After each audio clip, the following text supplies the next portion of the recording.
నంద్యాల మాజీ MLA శిల్పారావుపైన TDP నాయకుడు Bhuma Vikhyat Reddy fire అయ్యారు.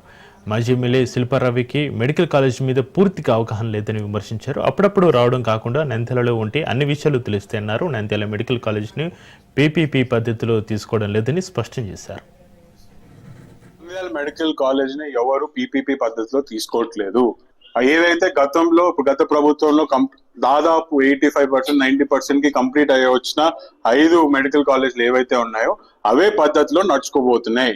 కొత్తగా ఏవైతే 30% కూడా కన్స్ట్రక్ట్ కాని మెడికల్ కాలేజ్లు ఉన్నాయో దాన్ని పీపీపీ విధానంలోకి మనం తీసుకోబోతున్నాం. కారణం, ప్రైవేట్ వ్యక్తులు వస్తే డబ్బులు తొందరగా పెడతారు, తొందరగా కాలేజ్లు ఫినిష్ అవుతాయి, తొందరగా స్టూడెంట్స్ కూడా కాలేజ్కి వెళ్ళే పరిస్థితి ఉంటుంది.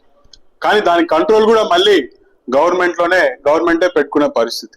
దానికి ఎందుకు వీళ్ళు ఇంత రాద్ధాంతం చేస్తున్నారో అర్థం కాదు. ఫస్ట్ ఈ సండే మాజీ ఎమ్మెల్యేకి నేను తెలియజేసుకుంటుంది ఏంటంటే, నువ్వు ఫస్ట్ తెలుసుకో, నంద్యాల మెడికల్ కాలేజ్ ఇప్పటికి ఏదైతే సిద్ధాంతంలో నడుస్తుందో, ఏ పద్ధతిలో నడుస్తుందో